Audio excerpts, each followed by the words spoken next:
Baik, langsung saja saya mulai. Assalamualaikum warahmatullahi wabarakatuh. Selamat malam yang saya hormati Ibu Vindi Ayu Sariasih, ST, MMSI, selaku dosen pengampu mata kuliah proses bisnis teknologi informasi. Juga selamat malam teman-teman kelas 11 8B06 semuanya yang saya banggakan. Perkenalkan, kami dari kelompok 9. Pada kesempatan kali ini kami akan mempresentasikan tugas UAS kami yang berjudul Analisa Proses Bisnis Teknologi Informasi Puskesmas pada UPTD Puskesmas Jakamulya Kota Bekasi. Nah, kami dari kelompok 9 yang beranggotakan 5 orang yaitu ada Anissa Nur Cahyani 11220849, ada saya sendiri Devri Giovanni dengan NIM 11220986, ada Ginta Merlana dengan NIM 11220848, ada Muhammad Samsul Effendi dengan NIM 11220987, ada Ratna Permatasari dengan 11220959. Untuk pembahasan selanjutnya akan dijelaskan oleh Saudari Anissa Nur Cahyani. Mbak Anissa dipersilakan. Terima kasih Mas Depri atas waktunya. Di sini saya Anissa akan menjelaskan tentang pendahuluan. Pendahuluan. Dalam dunia yang semakin terkoneksi, teknologi informasi atau TI telah menjadi pendorong utama efisiensi dan kualitas layanan, terutama di sektor kesehatan. Pengelolaan data yang tepat dan efektif menjadi kunci untuk menghasilkan informasi berkualitas yang tidak hanya relevan dan akurat, tetapi juga diperoleh dengan tepat waktu. Pusat Kesehatan Masyarakat atau Puskesmas menjadi fokus utama sebagai pilar utama dalam sistem pelayanan kesehatan dengan lebih dari 10.000 unit di Indonesia. Selanjutnya, latar belakang penelitian. Latar belakang penelitian dalam upaya meningkatkan kualitas layanan kesehatan, Puskesmas di era digital saat ini mengadopsi teknologi informasi atau TI. Salah satu contohnya adalah UPTD Puskesmas Jakamulya Kota Bekasi yang menggunakan sistem informasi e-Puskesmas oleh PT Infokes Indonesia. Sebuah sistem informasi berbasis website guna mengoptimalkan alur pelayanan pasien seperti pemeriksaan pelayanan kesehatan umum, lansia, pelayanan gigi dan mulut, pelayanan KIA, KB, imunisasi, lab, hingga ruang tindakan. Penelitian ini dilakukan untuk memahami kinerja e-Puskesmas, seberapa efektifnya, dan mengidentifikasi kemungkinan hambatan di puskesmas tersebut. Rumusan masalah. Rumusan masalah pertama, bagaimana kinerja sistem informasi e-Puskesmas di UPTD Puskesmas Jakamulya Kota Bekasi dalam mengoptimalkan alur pelayanan pasien? Rumusan masalah kedua, sejauh mana efektivitas sistem e-Puskesmas dalam meningkatkan kualitas dan kecepatan pelayanan kesehatan di Puskesmas? Rumusan masalah yang ketiga, apa saja penghambat potensial yang mungkin muncul selama proses adopsi sistem informasi e-Puskesmas di lingkungan Puskesmas Jakamulya Kota Bekasi? Rumusan masalah yang keempat adalah bagaimana respons dan tindakan pihak lembaga terkait dalam mengatasi kendala yang timbul terhadap sistem e-Puskesmas yang sedang berjalan. Selanjutnya akan dibahas oleh Mbak Ginta. Terima kasih. Terima kasih Mbak Anissa atas waktunya yang diberikan kepada saya. Di sini saya akan menjelaskan tentang tujuan penelitian. Tujuan penelitian yang pertama yaitu menganalisis dan memahami operasional sistem informasi e-Puskesmas di UPTD Puskesmas Jagamulya, Kota Bekasi dalam mengoptimalkan alur pelayanan pasien. Tujuan penelitian yang kedua yaitu mengukur tingkat efektivitas sistem e-Puskesmas dalam meningkatkan kualitas dan kecepatan pelayanan kesehatan di Puskesmas. Tujuan penelitian yang ketiga yaitu mengidentifikasi serta menganalisis potensi hambatan yang dapat timbul selama proses adopsi sistem informasi e-Puskesmas di lingkungan Puskesmas Jakamulia, Kota Bekasi. Tujuan penelitian yang keempat yaitu menilai respon dan tindakan yang diambil oleh pihak lembaga terkait terhadap kendala yang mungkin muncul terhadap sistem e-puskesmas yang sedang beroperasi. Selanjutnya, manfaat penelitian. Manfaat penelitiannya yaitu pemahaman yang lebih mendalam tentang kontribusi sistem informasi e-puskesmas dalam mengoptimalkan alur pelayanan pasien di puskesmas diharapkan menjadi dasar bagi pihak terkait untuk meningkatkan efisiensi operasional. Informasi yang diperoleh dari hasil penelitian diharapkan dapat memberikan manfaat dalam mengevaluasi efektivitas sistem e-puskesmas, membantu pengambilan keputusan yang lebih baik dalam mengelola puskesmas. Identifikasi hambatan yang mungkin muncul dalam adopsi sistem informasi e-puskesmas diharapkan dapat mendukung perancangan strategi pemecahan masalah dan perbaikan sistem yang lebih efektif. Wawasan tentang respon dan pelanggan kendala oleh pihak lembaga terkait diharapkan dapat menjadi referensi berharga bagi organisasi serupa dalam menghadapi tantangan yang serupa. Selanjutnya, tempat dan waktu penelitian.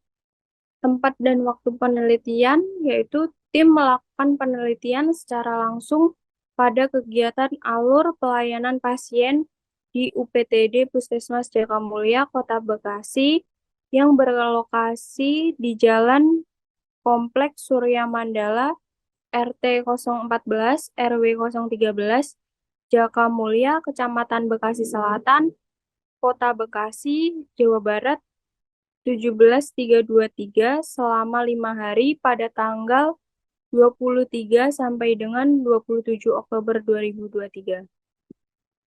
Dan selanjutnya akan dijelaskan oleh Mbak Ratna. Waktu dan tempat dipersilahkan. Ya, terima kasih atas kesempatannya Mbak Ginta. Perkenalkan, nama saya Ratna Permatasari dengan NIM 11220959 akan melanjutkan presentasi mengenai metode penelitian. Metode penelitian.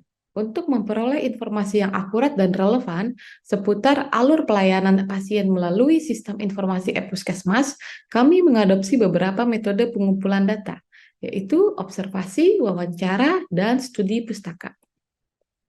Observasi. Dengan melakukan observasi langsung di lokasi UPDT Puskesmas Jakamulia Kota Bekasi, tim penelitian akan mencermati proses alur kerja pelayanan pasien yang melibatkan sistem e-puskesmas.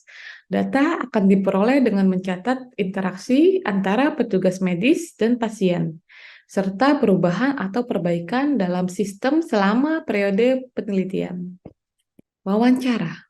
Wawancara dengan petugas medis, staf administrasi, dan pihak terkait di UPDT Puskesmas Jakamulia Kota Bekasi akan memberikan wawasan lebih dalam tentang efektivitas sistem e-puskesmas.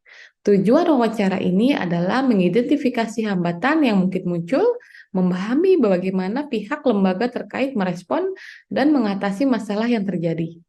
Pertanyaan terstruktur, relevan dengan tujuan penelitian akan menjadi panduan dalam proses wawancara. Studi pustaka. Sebagai pendukung penelitian, kami melakukan studi pustaka komprehensif terkait konsep proses bisnis teknologi informasi, manajemen operasional, dan pengadopsian teknologi informasi dalam konteks pelayanan kesehatan. Referensi ini memberikan dasar teoritis untuk menganalisis temuan penelitian dan membandingkannya dengan penelitian sebelumnya yang relevan. Profil singkat PT Infokes Indonesia. PT Infokes Indonesia atau Infokes adalah perusahaan TI yang fokus pada solusi kesehatan online dan terintegrasi di Indonesia. Dengan pengalaman lebih dari 1 dekade, Infokes telah mengimplementasikan sistemnya di 2.500 lebih titik, termasuk puskesmas, klinik, postu, posyandu, dinas kesehatan, kota atau kabupaten di seluruh Indonesia secara real time. Infokes menyediakan solusi TI kesehatan seperti e-puskesmas, e-klinik, e-farmasi, e-dinkes, e-antrean, e-posyandu, dan klinisia mobile. Profil singkat UPDT Puskesmas Jakamulia. UPDT Puskesmas Jakamulia Kota Bekasi adalah lembaga kesehatan pemerintah yang berlokasi di Jalan Kompleks Surya Mandala, Bekasi.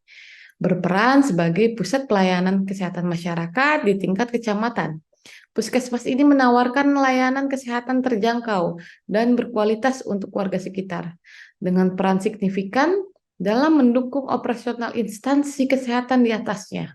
Puskesmas Jakamulia memberikan beragam layanan, mulai dari kesehatan umum, lansia, gigi, dan mulut, kesehatan ibu dan anak atau KIA, keluarga berencana atau KB, imunisasi, layanan laboratorium, hingga tindakan medis. Ini mencerminkan pentingnya peran puskesmas dalam menyediakan pelayanan kesehatan dasar kepada masyarakat. Sekian presentasi dari saya. Selanjutnya akan dilanjutkan oleh teman saya, Mas Muhammad Samsul Effendi. Saya persilakan. Terima kasih Mbak Ratna atas waktu yang diberikan. Baik, pada kesempatan kali ini saya akan menjelaskan tentang proses bisnis sistem alur pelayanan pasien, yaitu tentang aplikasi e-puskesmas di Kota Bekasi. Di sini saya akan menjelaskan untuk pasien yang belum pernah berobat di puskesmas atau pasien baru dengan cara seperti ini. Contohnya, kita klik di sini, lalu otomatis di sini ada menu buat baru. Oke, nah tampilannya seperti ini ya.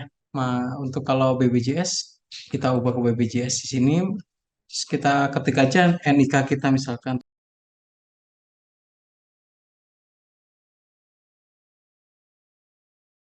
Nah, maka di sini akan muncul nih otomatis.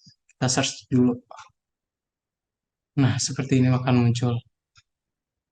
Nah, maka di sini otomatis langsung kita lengkapin aja data-datanya. Seperti ini contohnya, nomor rekam medis, bla bla bla bla, contohnya seperti itu.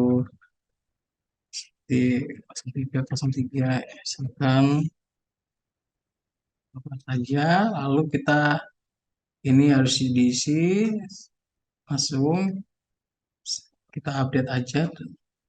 Nah, maka akan diarahkan ke menu seperti ini, lalu kita ke pendaftaran, yang bagian sini diklik, oke, klik. Nah, di sini ada keterangan BPJS-nya ada di mana, misalkan vaskesnya ada di Puskesmas Pengasinan. Di sini ada juga dijelaskan di luar vaskes. Nah, maka selanjutnya untuk screening visual itu ditanyakan kepada pasien dengan kondisi pasien tersebut itu sekarang gimana, apakah pasien tersebut mengalami pucat atau lemas atau sempoyongan atau gimana. Atau misalkan stabil, kita klik stabil ke rawat jalan. Nah, untuk menu yang ini akan mengarahkan ke poli-polinya, misal ke poli umum, poli gigi, lansia, konseling, dan seperti ini tabelnya. Nah, misalkan pasien untuk mengarah ke poli umum, malah kita klik ke umum, lalu kita simpan. Untuk berat badan kita isi dulu ya sebelumnya ya. Oh, saya lupa. 170 misalkan, beratnya 80. Nah, otomatis pasien tersebut akan ke save. Oke. Nah, untuk ada tanda seperti tadi, berarti pasien tersebut udah bisa melanjutkan, dia akan diperiksa di nurse station atau bagian NS ya. Oke, kita stop dulu seperti ini. Baik, untuk sekarang saya akan menjelaskan tentang pasien yang sudah pernah berobat di sini atau pasien lama. Seperti contohnya seperti ini hampir sama sih dengan yang untuk pendaftaran pasien baru. Kita klik ke pasien dan kakak. Nah, ini adalah data-data pasien yang sudah pernah berobat di sini. Baik, kalau kayak itu kita klik aja, misalkan buat contoh aja, kita klik ini. Di sini ada riwayat juga, kita coba klik juga. Nah, otomatis dia akan tampil nih seperti ini contohnya, riwayatnya dia berobat ada juga ya. Untuk selanjutnya, dia pendaftaran, diklik di sini. Nah, Untuk ini kita hampir sama dengan yang tadi sih. Sebenarnya kita ngisi juga tinggi badan, berat badan, dan ini kita cocokin vaskesnya juga. Di sini ada nama provider atau bisa dengan vaskes satu ya.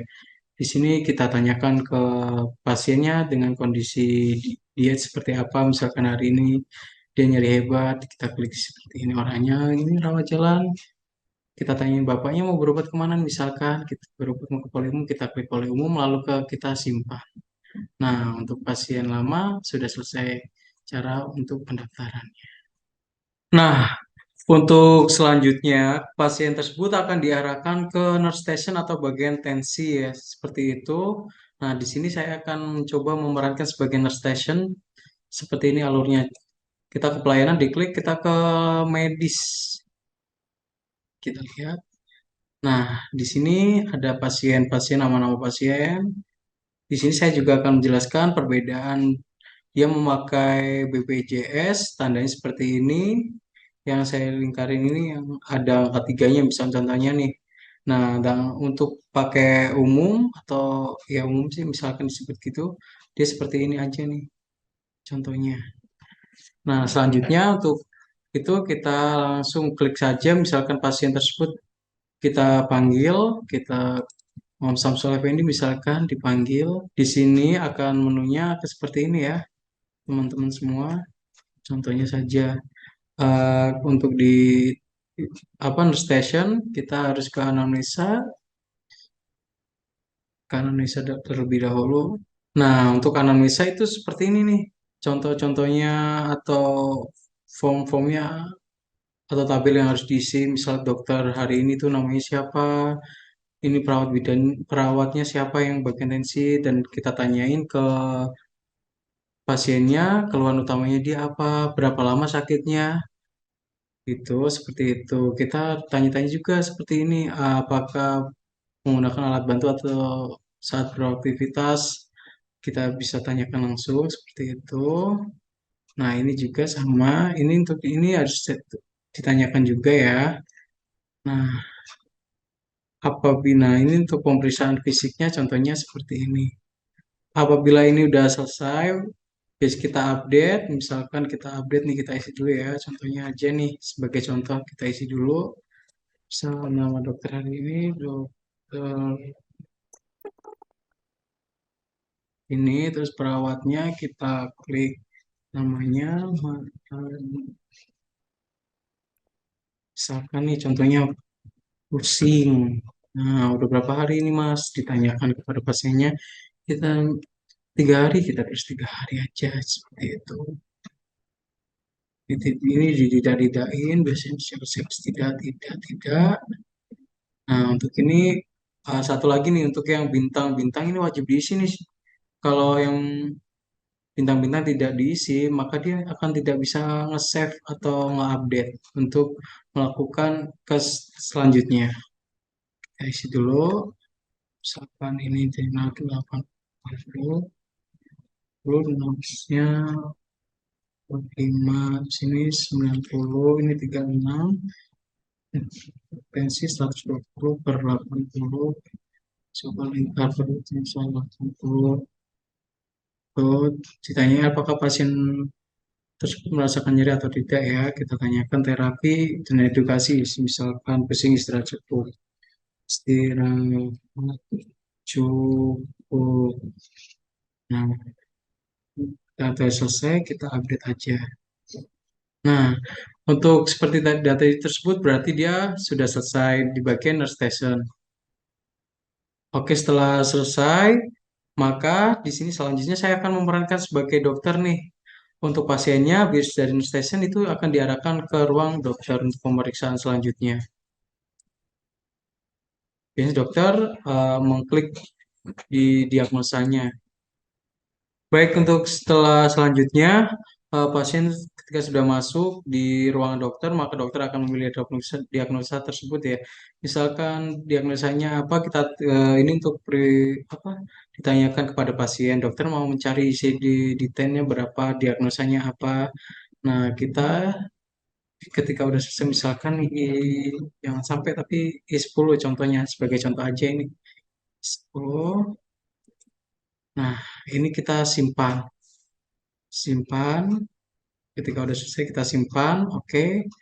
Nah, setelah diagnosa sudah selesai, maka dokter selanjutnya akan ke menu resep. Resep selanjutnya kita lihat dulu aja, karena hanya sebuah contoh aja ya. Nah, untuk resep tampilannya seperti ini nih, teman-teman semuanya. Seperti ini. Nah, misalkan dokternya mau nulis paracetamol, kita tulis paracetamol. Sini akan muncul tablet. Ini jumlahnya berapa? Misalkan kita kasih 10. Cara resep ini 3 kali 1. 3 kali 1. Misalkan. Nah, ini untuk aturan pakainya biasanya itu untuk paracetamol sesudah makan atau sebelum makan ya. Nah, kita tambah dulu nih biar ke save dan lalu mengarah atau diteruskan ke bagian farmasinya. Kita simpan. Nah, otomatis dia akan kesimpan nih kalau kita klik kesimpan nih. Dan setelah dokter selesai mengisi semuanya dan ngeklik simpan, maka pasien tersebut untuk diarahkan ke bagian farmasi untuk pengambilan obat. Seperti itu. Jadi ini udah semua ya otomatis. Ini diumpamakan saja contohnya.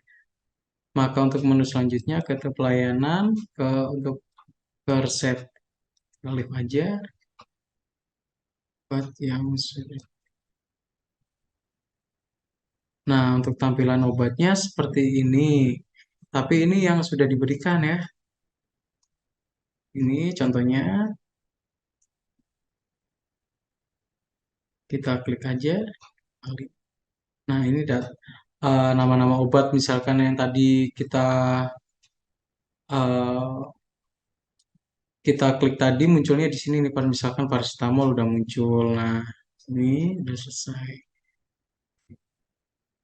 Kita update untuk selesai, misalkan update selesai, maka pasien tersebut sudah mendapatkan obatnya.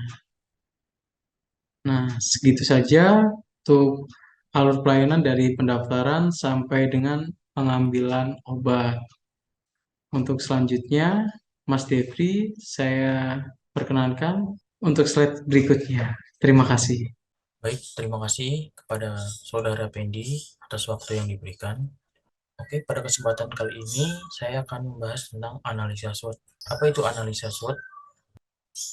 Analisa SWOT digunakan untuk mengevaluasi kekuatan yaitu strengths, kelemahan yaitu weaknesses, peluang yaitu opportunities, dan ancaman yaitu threats yang akan terkait dengan sistem puskesmas yang kami teliti di UPTD Puskesmas Jakamulia Kota Bekasi. Nah, yang pertama ada analisa SWOT strengths yaitu kekuatan. Di sini ada 5 strengths atau kekuatan yang kita telah identifikasi. Yang pertama yaitu ada integrasi data. Sistem e-puskesmas mengintegrasikan data pasien secara menyeluruh, memungkinkan akses yang lebih cepat dan akurat serta efisien. Yang kedua ada sistem terpadu. Kelebihan sistem ini terletak pada terintegrasinya berbagai modul pelayanan, mulai dari pemeriksaan umum, pelayanan lansia, hingga layanan KIA dan KB. Keberadaan sistem terpadu meminimalkan redundansi data dan meningkatkan koordinasi antar unit layanan. Yang ketiga ada efisiensi operasional. Sistem meningkatkan efisiensi alur pelayanan, mengurangi waktu tunggu, dan meningkatkan produktivitas staf medis. Yang keempat tentu saja ada rekam medis elektronik, yaitu penggunaan rekam medis elektronik mempermudah akses informasi pasien, mendukung diagnosis yang lebih cepat, dan memfasilitasi koordinasi perawatan antara staf medis. Lalu yang kelima ada cloud service.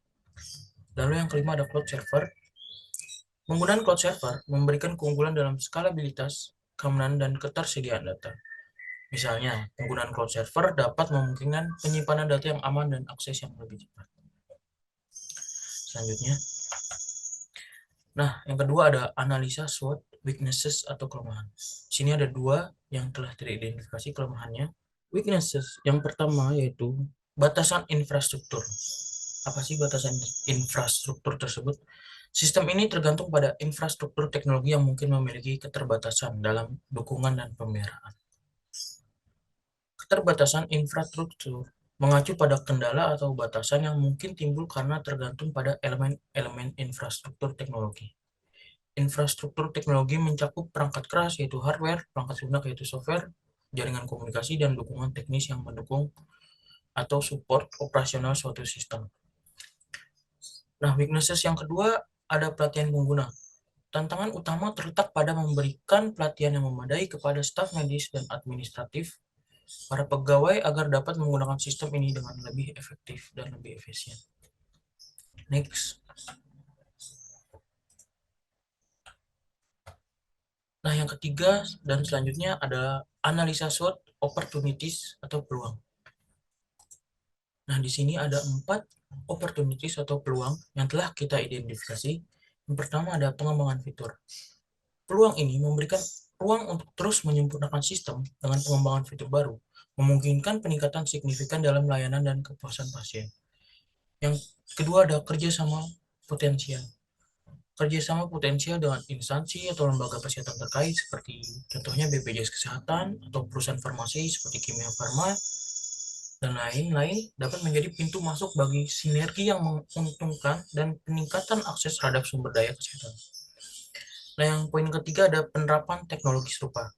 Tentunya adanya peluang untuk mengekspansi penerapan teknologi serupa ke puskesmas-puskesmas lain di wilayah-wilayah sekitar, membuka jalan untuk peningkatan efisiensi layanan kesehatan di tingkat kecamatan, dan memberikan dampak positif yang lebih luas. Yang keempat ada cloud server. Selain cloud server diidentifikasi ada di strengths, kekuatan cloud server juga ada di opportunities. Cloud server di opportunities, yaitu penerapan cloud server bukan hanya dapat meningkatkan fleksibilitas dan mengurangi biaya operasional, tetapi juga membuka peluang untuk mendapatkan akses terhadap teknologi terbaru dan meningkatkan skalabilitas sistem secara signifikan. Nah, yang keempat tentu saja ada threats, analisa SWOT, threats yaitu ancaman. Di sini kita mengidentifikasi ada 5 ancaman. Ancaman yang pertama yaitu keamanan data. Ancaman terhadap keamanan data pasien menuntut implementasi langkah-langkah keamanan yang sangat kuat guna melindungi informasi sensitif dan menjaga kepercayaan pasien. Yang kedua ada perubahan kebijakan. Ancaman ini terkait tentunya dengan perubahan regulasi-regulasi atau kebijakan kesehatan, bisa dari pemerintah atau puskesmasnya sendiri, dapat memiliki dampak signifikan terhadap struktur dan keberlanjutan sistem e-puskesmas. Memerlukan kesiapan untuk menyesuaikan diri dengan perubahan-perubahan tersebut. Yang ketiga ada ketergantungan vendor teknologi. Tentunya ketergantungan pada vendor teknologi membawa risiko yang besar, terutama jika ada perubahan kebijakan atau performa vendor. Penting untuk memiliki rencana mitigasi risiko yang sangat efektif. Yang keempat ada putus kontrak. Di sini putus kontrak yang dimaksudkan adalah ancaman putus kontrak dengan vendor teknologi. Itu dapat mengganggu kontinuitas sistem atau keberlanjutan sistem e-puskesmas. Memerlukan rencana mitigasi risiko yang matang untuk memastikan operasional tetap berjalan dengan lancar. Lalu yang kelima ada cloud server. Nah, selain ada di strengths dan opportunity, cloud server juga ada di threats. Cloud server di threats itu ialah ketergantungan berlebihan pada penyedia cloud server, yaitu vendor sendiri, dapat menimbulkan risiko seperti kerentanan keamanan atau ketidakstabilan layanan cloud. Maka dari itu diperlukan strategi mitigasi untuk mengatasi potensi ketidakmampuan akses dalam situasi tertentu. Nah, untuk slide selanjutnya saya akan membahas tentang matrix SWOT. Matrix SWOT adalah sebuah alat pencocokan yang penting yang membantu para manajer mengembangkan 4 jenis strategi. Yang pertama adalah strategi SO, yaitu kekuatan, peluang, strengths atau opportunities. Yang kedua adalah strategi weaknesses, opportunities, yaitu kelemahan dan peluang. Yang ketiga ada strategi ST, strengths dan threats, yaitu kekuatan dan ancaman. Dan yang keempat ada strategi WT, yaitu weaknesses dan threats, yaitu kelemahan dan ancaman. Baik, slide selanjutnya. Nah, pada kesempatan kali ini kami akan membahas tentang langkah-langkah pembuatan matriks SWOT. Yang pertama, identifikasi faktor kunci. Tentukan faktor kunci internal, yaitu kekuatan dan kelemahan, atau yang bisa disebut juga dengan strengths dan weaknesses, serta faktor kunci eksternal, yaitu peluang dan ancaman, atau bisa disebut juga dengan opportunities dan threats, dari analisis SWOT. Yang kedua, buat matriks IFAS dan EFAS, internal faktor dan eksternal faktor. Metrik ini bersifat opsional. Jika Anda memiliki bobot dan rating, buatlah metrik IFAS dan EFAS untuk mendapatkan skor total, membantu menentukan faktor-faktor yang paling signifikan. Nah, selanjutnya langkah-langkah metrik SWOT. Yang ketiga adalah identifikasi strategi. Gunakan analisis SWOT untuk mengidentifikasi strategi SO, WO, ST, dan WT.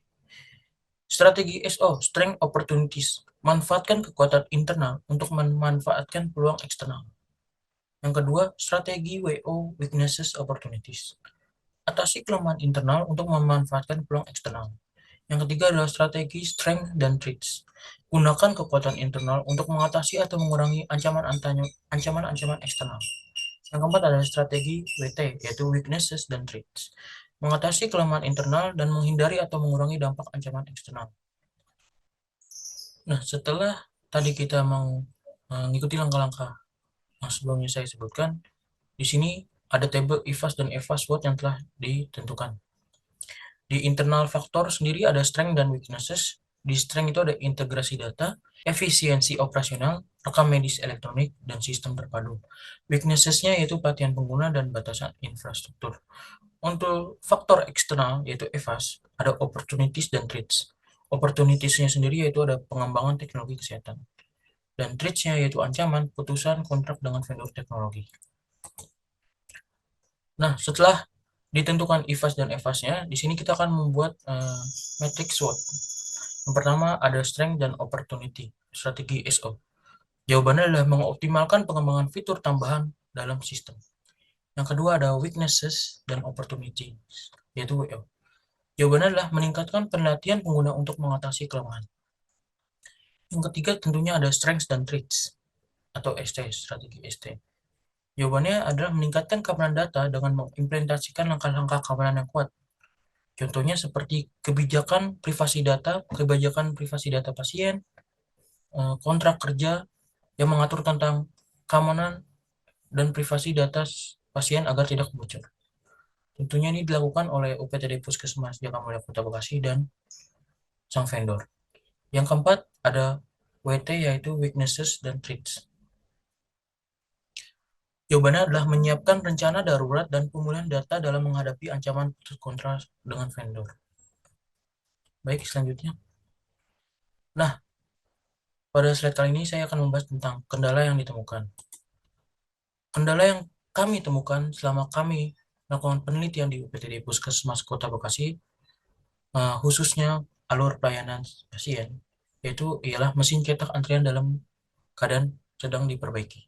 Semua pasien yang datang ke UPTD Puskesmas Jakamulia Kota Bekasi menerima kartu nomor antri secara manual, karena mesin nomor antrian sedang dalam perbaikan.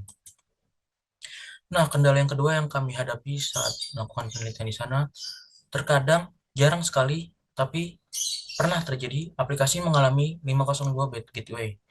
502 bit gateway adalah pesan kesalahan HTTP yang menunjukkan bahwa server bertindak sebagai gateway atau proxy dan mendapat respon yang tidak valid dari server upstream. Ini bisa terjadi karena berbagai alasan, contohnya termasuk server upstream yang tidak responsif, terjadi gangguan jaringan, atau ada masalah konfigurasi di server. Nah, tentunya ada kendala, ada solusinya. Solusi atas kendala yang ditemukan.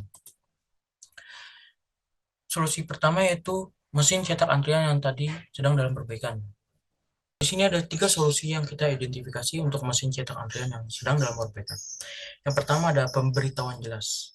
Pemberitahuan jelas itu maksudnya pastikan ada pemberitahuan yang jelas di tempat pelayanan atau area penerimaan pasien yang menyampaikan bahwa mesin cetak antrian sedang dalam perbaikan dan bahwa nomor antrian akan diberikan secara manual. Yang kedua ada petugas pelayanan. Tempatkan petugas pelayanan di dekat area penerimaan pasien untuk memberikan nomor antrian secara manual. Dan pastikan juga petugas tersebut dapat memberikan informasi dengan jelas kepada setiap pasien yang akan datang. Yang ketiga ada komunikasi langsung. Petugas pelayanan dapat memberikan penjelasan langsung verbal kepada pasien tentang situasi tersebut, memberikan nomor antrian secara manual, dan memberikan perkiraan waktu kapan mesin akan kembali berfungsi. Selanjutnya. Nah, solusi untuk kendala yang kedua yaitu 502 bad gateway. Di sini ada 5 solusi yang kita identifikasi yang pertama ada refresh halaman. Coba untuk merefresh halaman web tersebut, yaitu sistem e-Puskesmas. Terkadang kesalahan 502 dapat bersifat sementara dan dapat diatasi dengan merefresh halaman. Yang kedua, solusinya adalah coba kembali nanti. Kesalahan 502 dapat disebabkan oleh kelebihan beban pada server atau overload dalam jaringan. Mungkin membantu untuk mencoba kembali beberapa saat kemudian. Yang ketiga ada periksa koneksi jaringan. Pastikan koneksi internetmu dalam keadaan stabil. Beberapa kali kesalahan 502 dapat terjadi karena masalah sementara dalam koneksi jaringan Anda. Nah, yang keempat ada periksa konfigurasi proxy. Jika Anda menggunakan proxy atau CDN, periksa konfigurasi mereka. Kadang-kadang masalah di tingkat proxy atau CDN dapat menyebabkan kesalahan 502. Nah, yang terakhir ada kontak administrator server. Dalam hal ini yaitu vendor sendiri. Jika Anda tidak dapat memperbaiki masalah sendiri, hubungi administrator server atau penyedia layanan hosting untuk mendapatkan bantuan yang lebih lanjut. Next. Nah, kesimpulan dan saran.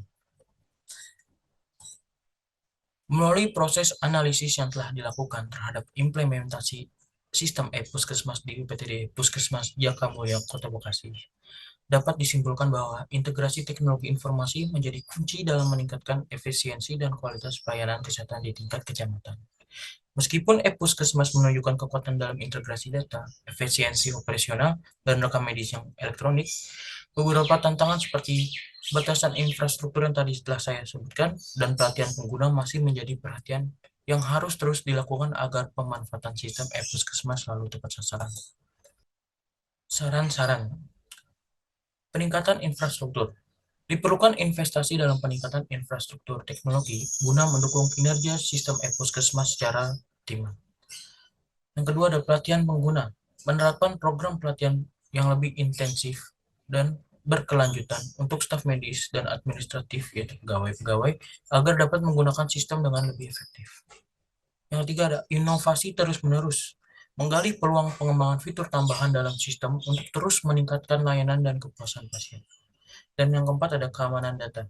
Di sini melibatkan langkah-langkah keamanan yang lebih kuat untuk melindungi informasi pasien dari ancaman yang mungkin timbul.